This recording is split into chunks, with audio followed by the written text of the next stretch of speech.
Hello. So first I want to start and call out something that we're acutely aware of, that it's currently 5:30 and we are very much in the way of ending a fairly long day for all of you. So we do very much appreciate you making the trek here to Aria if you're coming down from the Venetian or any of the other resorts, and actually spending the time with us today. So my name is Jordan Harris. I'm from the t-shirt company that also happens to produce software, Splunk, and I'm joined here today with Richard Farley from Zoom, who will be joining us in just a second. So today we're going to talk a bit about Splunk as a data platform, how Zoom has actually utilized Splunk in a security context. But I'm going to go through a bit of what Splunk does and then get into a bit more specifics around security, and then we'll get into how Richard and the team at Zoom are using it. So I just like to have a bit of interactivity. By a raise of hands, anyone a Splunk customer today uses Splunk in the past? Good fan base, I like it. So of those, let's keep our hands raised up. Sorry, I should have done that. There's quick hands go down. Of those, how many of you are actually Zoom users as well, if you keep it raised? Awesome. So we have quite a bit of crossover. I will mention our marketing team isn't in the room right now, but we do have a bit of an integrated feature coming out between Zoom and Splunk down the road that we weren't ready to put up here, but I do want to call out that it'll be something pretty cool that Richard and I have both had a look at and are excited for that in the coming months. So do watch out for that if you're using both platforms. It's going to be something that'll help you really jumping on incidents into a bit of virtual war room very quickly. So just a very simple agenda today. I'm going to speak mostly on Splunk topics. We are hopefully going to have some time at the end for some questions, but we'll see how we go. I'll let you know if we do and how many we can take, but there is the mic at the middle of the room here, although we are not a packed room, so if anyone has a booming voice, you may be able to do it from your chair there. So Splunk, we've got quite a few fans in the room, so I don't probably need to spend too much time on this, but realistically, it's turning data into doing something, grabbing data from wherever it resides, whether it's your infrastructure, whether it's an RFID tag, you've seen them all on our badges walking around, you could Splunk that data and do something very interesting with it. We do that at our own conferences to see how people move around the actual rooms and between the sessions. But really, the point of putting it all in a singular place, I feel like I'm probably preaching to the choir here because almost everyone was a Splunk customer, but it's getting very quick access and usability from that data. It's not just putting it in a singular place, but also putting it into action, being able to do something with it. It's great to have it in a single spot, but if I'm not putting it into action, why am I collecting it and just looking at it for my own? Obviously, the end result of that is reducing our downtime if there's outages, predicting those outages ahead of it, and also continue to start remediation from our security perspective. So the one thing I do love about Splunk is when we start with one use case, we typically start figuring out other use cases, and then we find very interesting, cool things that we didn't think we might be working on previously. So say we start in security, and then we've got the data in there, and we have such kind of crossover between our folks over in IT that we may actually move over into a different IT use case, looking at some of our different types of infrastructure by just layering a couple other data sources on top. So I do want to challenge everyone in the room today is by raise of hands, is everyone are we security? By raise of hands, security teams? Okay. IT, infrastructure, cloud ops, like that. Pretty mixed group. A couple people raised both hands. It seems many hats. So I would challenge anyone in security or just specifically in IT, look at the data that you have and see what else you might be able to do with it from a different department. I'm going to share a couple stories in a bit. We've seen so many cool and interesting things happen when, instead of just looking at our specific things that we do all the time, looking at phishing emails, whatever else, looking at different exploits that are happening, that we see that we could actually help our colleagues over on the other side with the information we already have. And they may not know that you could do that with Splunk. So I would challenge anyone in the room today, maybe grab a colleague in a different department, maybe even into the business side, which will touch on some of the business applications, is see what else you could do with the data that you already have. Not talking about ingesting anymore, but just what you have today and what might be applicable to them. So really where we come from that, and if you've attended Conf this year, seen any of the marketing coming up from Splunk, is our data to everything platform. That's what we want to become and help all of you elevate your positions and anything else in the departments if you're already a Splunk admin, is being that data platform owner and getting data from wherever it resides. And then obviously layering on the different functionalities and value adds that we have through AI machine learning toolkits, or even just getting back to basics of investigating. So I talk to customers all the time. They ask, I want to take on a data project, or I want to start doing something new. And I always start with really these three questions of even if we're not doing anything with data today or towards a data platform, or if it is something we're already doing at a basic level, I start with these three because it gets us to a point of figuring out where we should start for a project. Is, do you know what's happening today? If I was to ask you if something was going on in your environment, would you be able to figure it out? Would you be able to go to a single spot, drill down to it, and say, we got that? So if we don't have that, we start there with figuring out how to actually get there. Typically, it's getting access to data and running it from there. Once we've put that ground layer in, it's great. Now you have all of that. What are you going to do with it? Can you actually take action with it? Have you thought about the next step? That I've got all these pretty dashboards, but pretty dashboards don't often result in action. Have we set up alerts, or have we set up automation being kicked off from some of these certain things? Even simple thresholding, passing 85% CPU utilization, and hey, we need something alerted kicked off so we know about it rather than just a big red dot on a dashboard. So once we get to that level, and it's what else have you done to think about for the future? So you have all these data sources, and I think everyone can probably attest that it's not like you're actually decreasing in the amount of data and the amount of sources that you're getting. Typically, this is expanding exponentially. Someone has acquired this new best-in-class app or platform over here, which has its own data silo, its own way of translating something. Where and how are you going to scale for that in the future?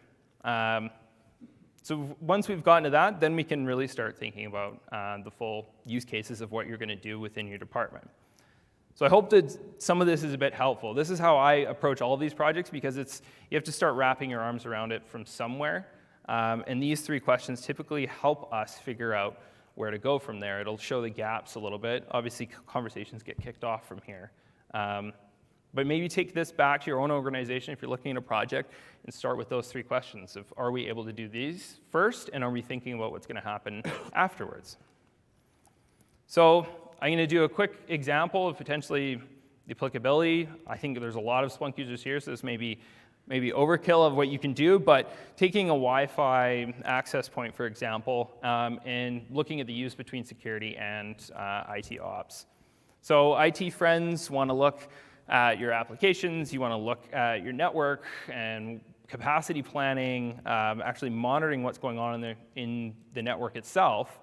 But if we layer on just a few other data sources, layer in firewall, layer in a bit more of the security servers, or even a slightly different way of looking at your app logs, now we can start doing full-blown SIM. We can do a lot more compliance, GDPR, or insert 3 to 4 letter acronym compliance here. With just adding a tiny little bit, we've now provided a huge amount of value back to that other department organization.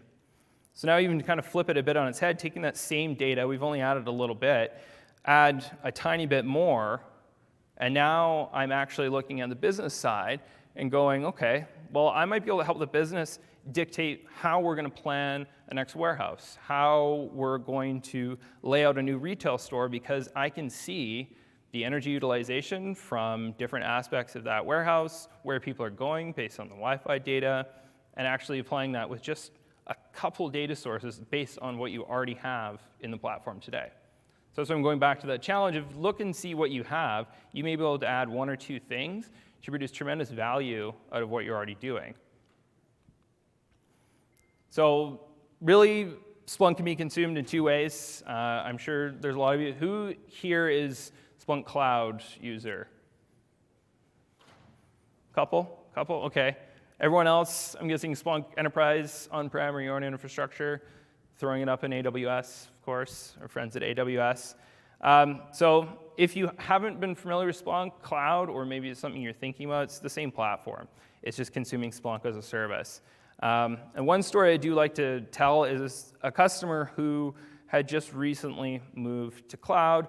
They're not a type of company you would think that would be a cutting-edge company using augmented reality and machine learning.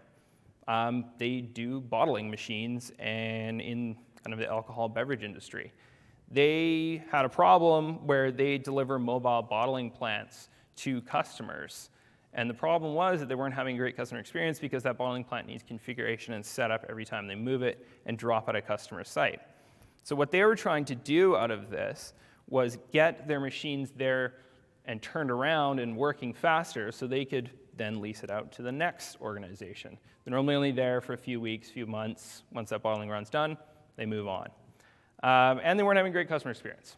So when you typically set up one of these bottling machines, you throw a bunch of bottles and potentially fake product into the bottles to configure it. It has too much pressure, it's producing too much heat, it's going to crack, break bottles, that costs money, it's going to potentially spill product, which might be worth quite a bit, and let alone getting the broom out to actually sweep all this stuff up. It costs time, money, etc. So what they did was they had an IoT device that they set up. And what they wanted to do, and what we helped them do, is we slapped a QR code on the IoT device that actually collected the pressure and temperature as it's flowing through the bottling machine. I'm definitely not a process engineer that sets these types of things up, but what they were able to do with that is scan through Splunk Connected Experiences that IoT device and have the tech who knows nothing about Splunk. They were already collecting and looking at this data anyways, but they unlocked it and gave it to the person in the field to actually look and configure that machine in about a quarter of the time as they normally would, without breaking any bottles and without having to teach this person a new platform. It's literally just scanning the QR code, and he knew what the outputs meant, so he could tweak whatever else to get that machine set up. So that's a huge example of they already had most of it. They had all the back-end infrastructure and everything else. They just added a couple of the IoT sensors on and deployed a solution that's delivering the company value and money by able to turn the machine around, also having a way better customer experience. So again, talking about scale, I'm sure a lot of you here, we scale quite well if you want to go up into that way. Petabytes of data into the platform per day, that is not an issue. And then, of course, we're here at AWS, so I don't think I need to extol the virtues of cloud and its time to value and just making things easier for everyone here. So getting back to security, which is really what we're here for, of our friends who are not in security, really the heart of Splunk and security is SIEM, and that's what you hear us for most of the time, but also is starting at a base level of just understanding your threat visibility, what's going on in your environment, and then also really just accelerating incident response. So really you can scale up those SOCs or those few maybe security users you have. A couple of you that are wearing a couple hats between security and infrastructure, being able to extrapolate your time much faster and being able to get to a lot more. Some of the standard use cases that we see and talk about on a daily basis, I love talking about insider threat detection. I find it very fun talking about people potentially stealing internal IP and corporate espionage. That seems a lot more interesting than monitoring phishing emails and malware. So we have the booth set up. If you want to really dig into any of these cases, we can dig into and talk about these a little bit further. But what I do want to get to is getting Richard up on stage here, is probably mostly who you want to hear from Zoom. But the way we see the future going is really just empowering you to have data access, enabling those faster decisions that you may not be able to get to today or want to get to in the future, and really embrace the data where it lives. Wherever it resides, be able to get it, put it into action, and make it meaningful back to the organization. So with that, I want to introduce Richard, my friend from Zoom, and he'll run you through what they're up to. Thanks, Jordan. And thanks to all the Zoom customers who raised their hands. Hopefully you're happy Zoom customers. And we really appreciate that you're using our platform. So I'm going to talk a little bit today about Zoom's journey in getting Splunk deployed, and particularly deployed up on the Amazon cloud to support the Zoom meeting platform and the other applications that we have. So I'm the Chief Information Security Officer at Zoom, and I have overall responsibility not just for the Zoom service platform itself, but also for our corporate IT infrastructure security. So I kind of have two jobs. I only get paid for one, but I have two jobs. So a little bit about metrics and scale of Zoom and the Zoom platform itself. So Zoom has had a triple-digit growth rate over the past several years, so we're a pretty fast-growing company. A lot of you may know that we went public this year, and we continue to grow kind of like gangbusters. If you take our Q2 numbers that we announced in our earnings call in Q2, and you annualize the number of meeting minutes that we hosted on the platform in Q2 out to a full year, it's over 85 billion meeting minutes. So it's a lot of minutes. Zoom has over 2,000 employees in 10 offices around the world as well. So that's a pretty big and complex infrastructure to support for not just the Zoom production platform, but also, of course, for our corporate IT infrastructure. Our customers range from very small mom and pop shops up to Fortune 1 type companies. I know of at least 2 customers who have over 1,000 employees who have a grand total of 0 physical offices. Every one of their workers is remote, and they're on the Zoom platform all day to collaborate with each other on our platform to get their jobs done. Zoom's headquartered in downtown San Jose, and because I'm up on the stage here, I get to do a shameless plug. I'm hiring, so if anybody is interested in working in security at a SaaS fast-growing company, come talk to me after.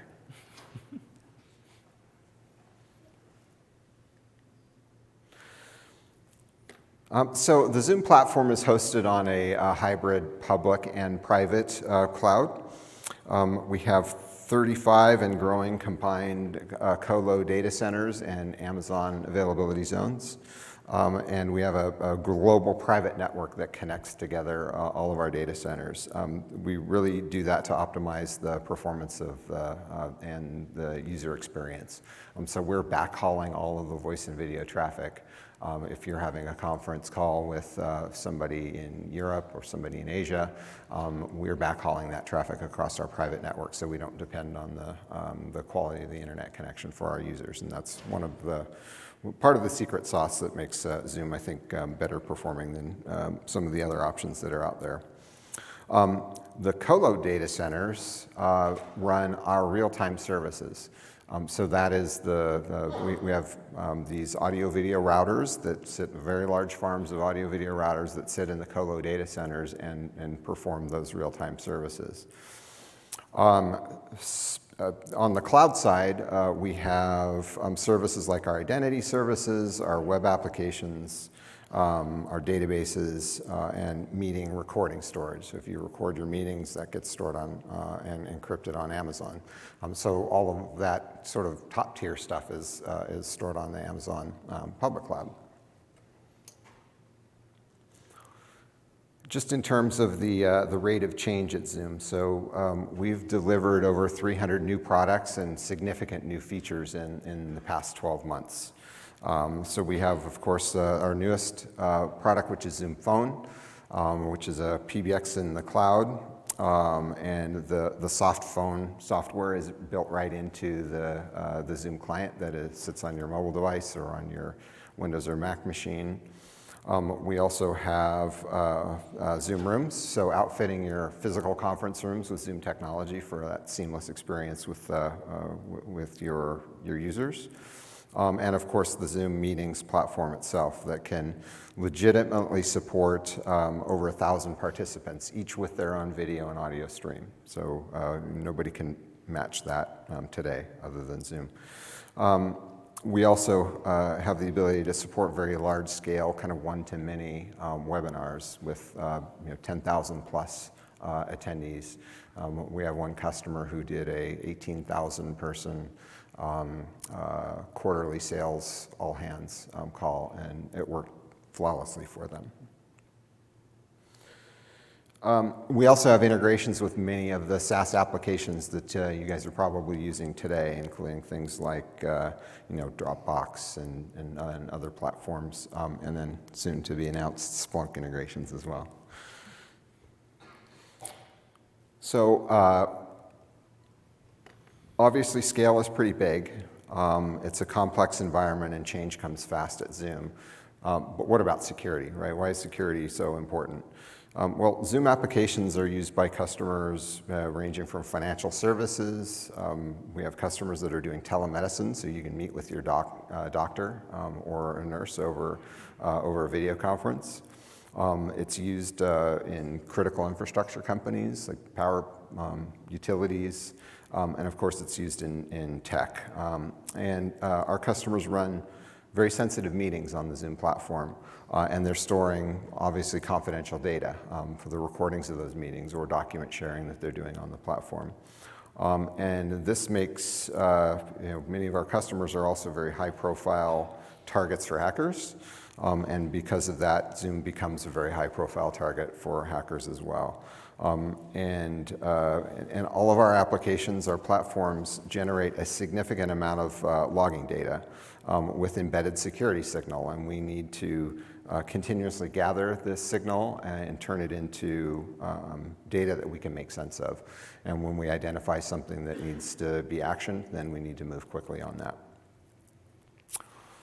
To respond to threats, to prevent compromise, to do forensics if necessary, if there is some sort of incident or breach.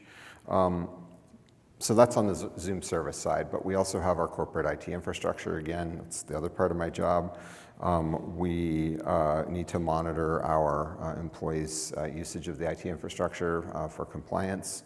And then, of course, we need to produce evidence for our assurance and compliance programs, like our FedRAMP and our SOC 2 certifications.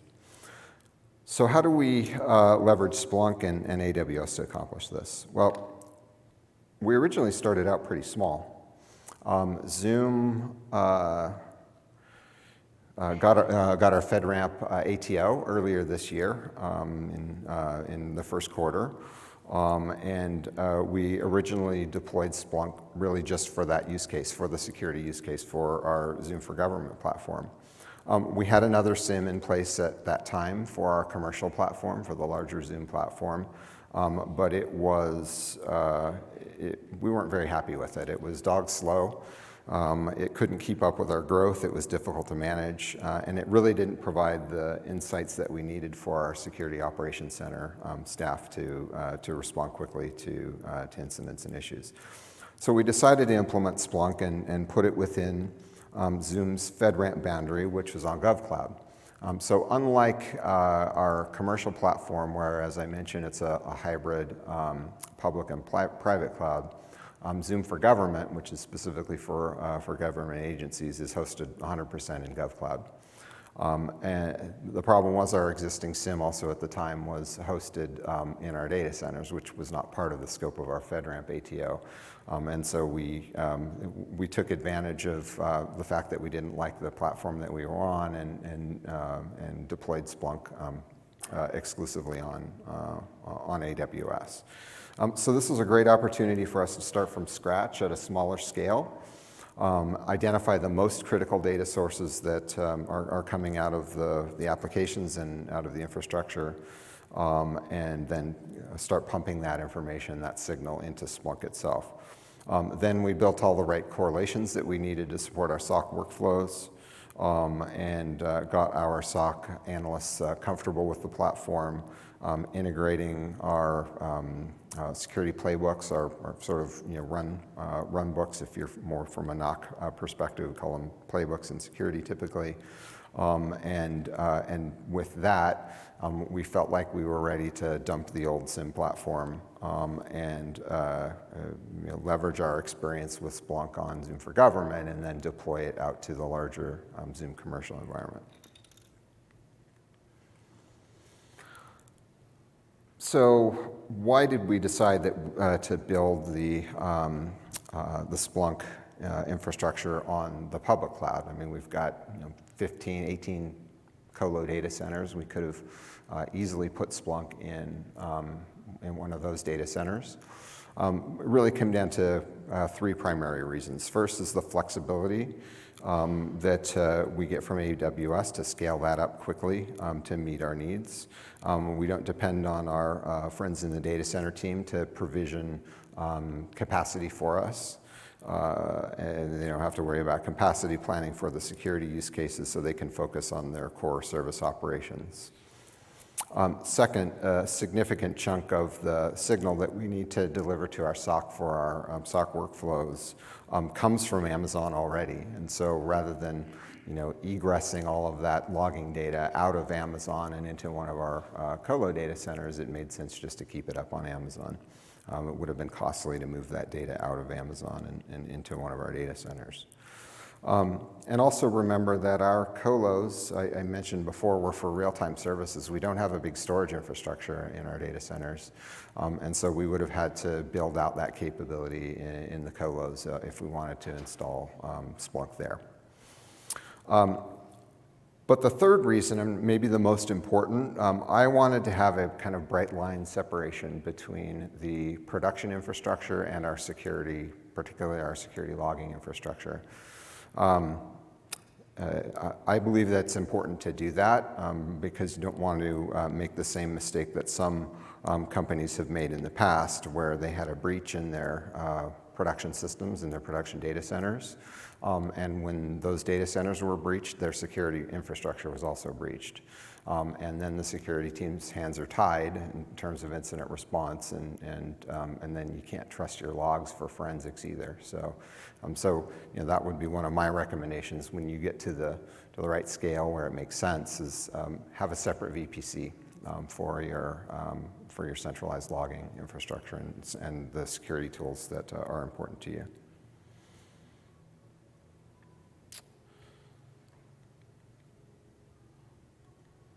Okay, so a little bit about where we are today. So in addition to logging for the Zoom service, we're now also ingesting security signal from our enterprise IT applications and infrastructure. Zoom is 100% cloud. We don't have any ITA applications supporting our enterprise 2,000 plus Zoom users. We call them Zoomies. It's all the typical applications that you all are probably using right now. Of course, one of those corporate applications that we support is Zoom itself, and so we support that, and we call that internally Zoom on Zoom, right? So our Zoom users are using Zoom all the time to collaborate and communicate with each other, and of course with our customers as well. So from a security operations perspective, we treat our Zoom users and the gathering of Zoom logs on our Zoom users the same as we would expect our customers to do as well. We have a very robust set of APIs for customers to download usage information from Zoom, and you can pipe that into Splunk itself to drive your own use cases for your NOC or your SOC or your other IT processes.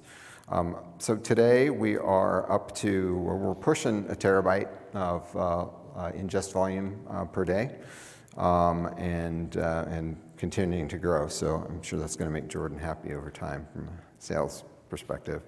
We're retaining several months of logs tiered into hot and cold buckets and archives supporting our compliance requirements, and then for any future forensic purposes.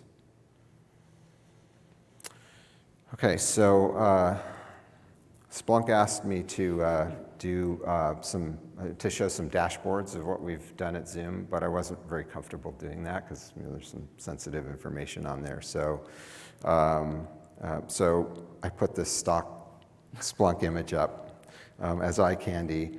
And I'll leave that up in the background just to kind of tell you a quick story about how Splunk can be used for incident response workflows. You've probably heard of companies out there if they get breached or if they find or if they have a serious vulnerability, the security researcher finds, and then they write a blog article about the vulnerability that the security researcher found, and then what's the next thing that happens with that company? They come out with a statement and they say, we have no indication that any of our customers' data was ever compromised as a result of this vulnerability. You hear that all the time. But how can a company actually make that statement? How can they substantiate that claim that there's no indication that customers' data was ever compromised? Well, you need logging data to do that. And so, one of the workflows that we would adopt if there is such an event is you take that vulnerability and you exploit that vulnerability in a testing environment, so your staging environment. And you see how that manifests itself in the Splunk, in the log files. And using Splunk, you can do correlations against that. Take those correlations and apply those against your production logs and go back in time and see if those patterns match.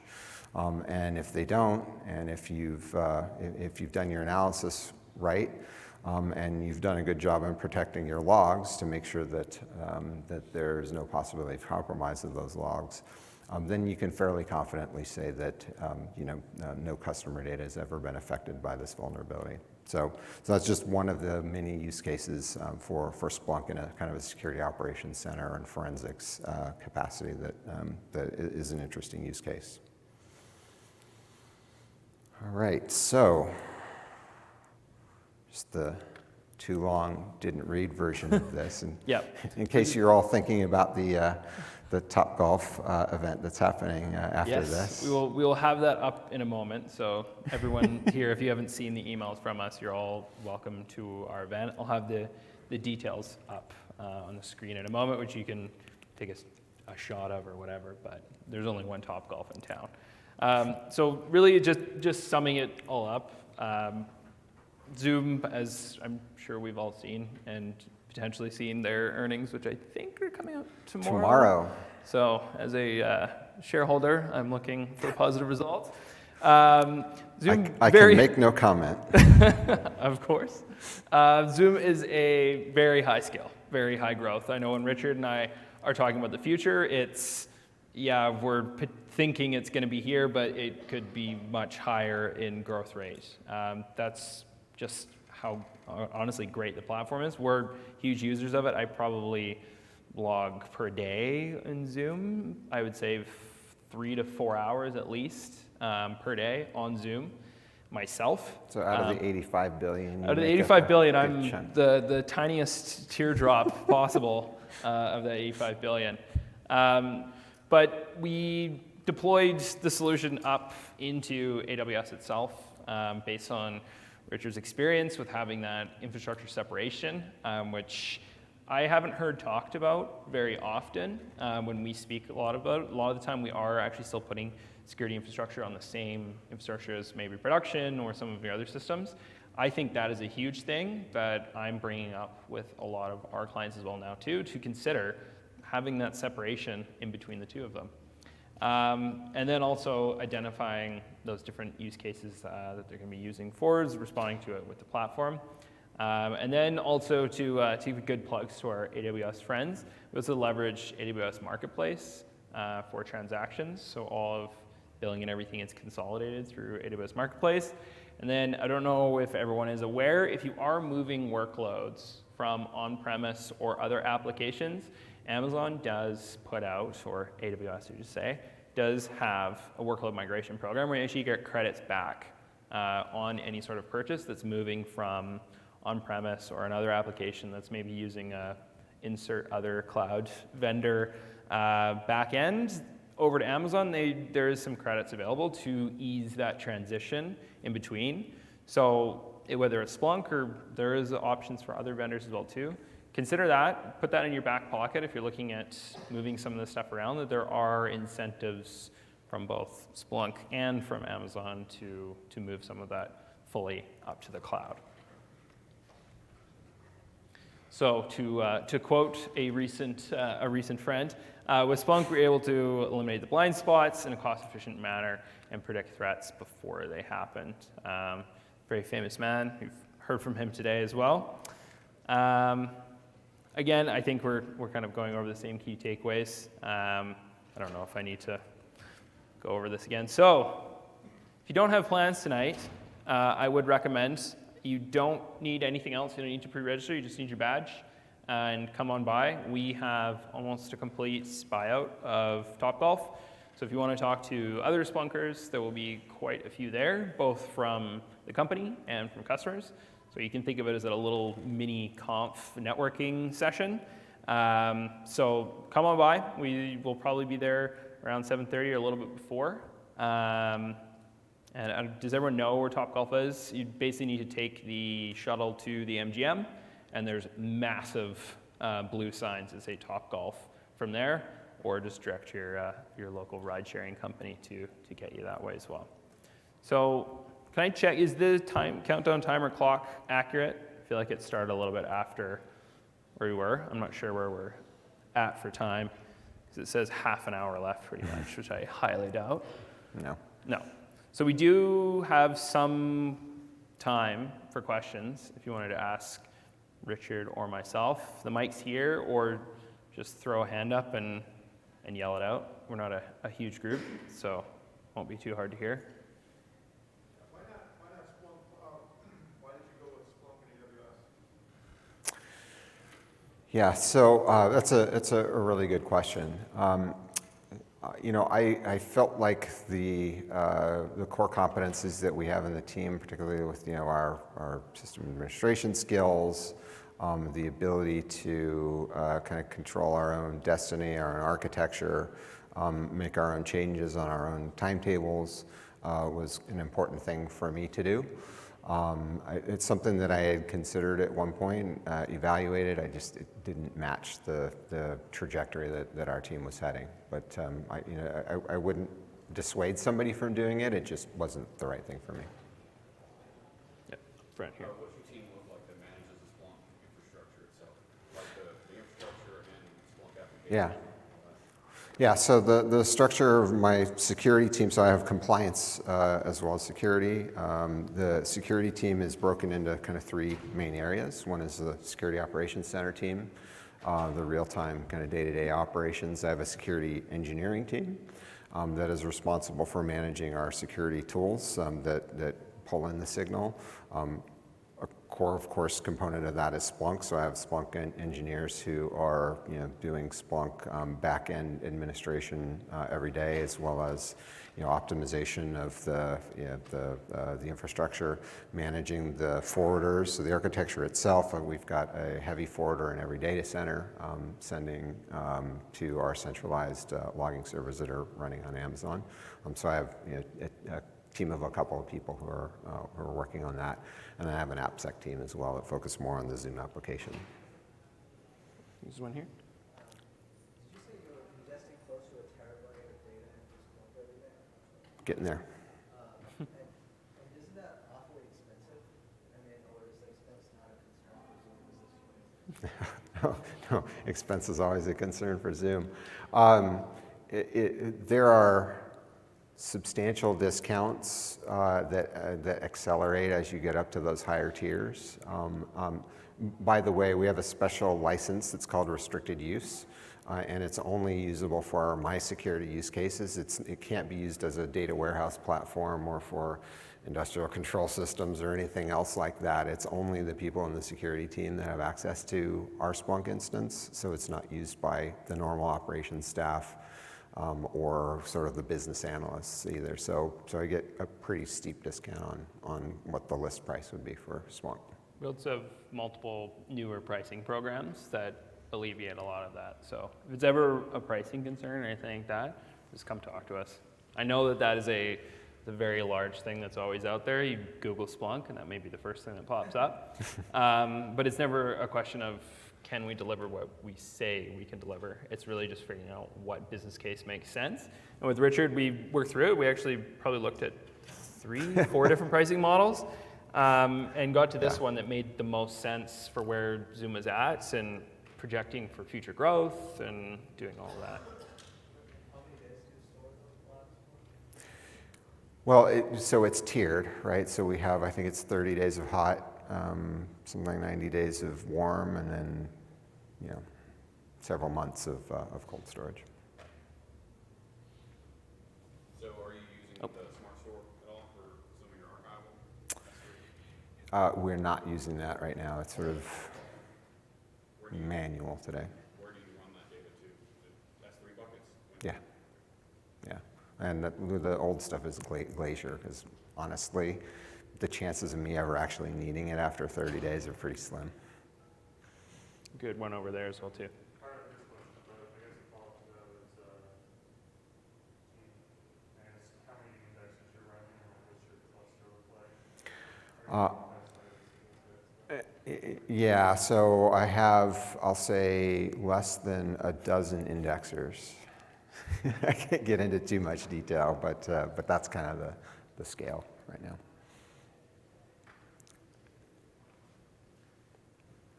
Okay, that looks like it. I will invite everyone again.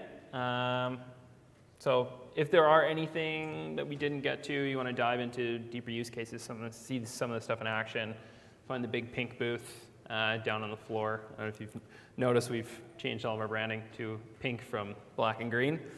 But thank you very much, and please fill out the survey in the app if you enjoyed what we were listening to today. Thanks. Yeah, I appreciate it. Thank you.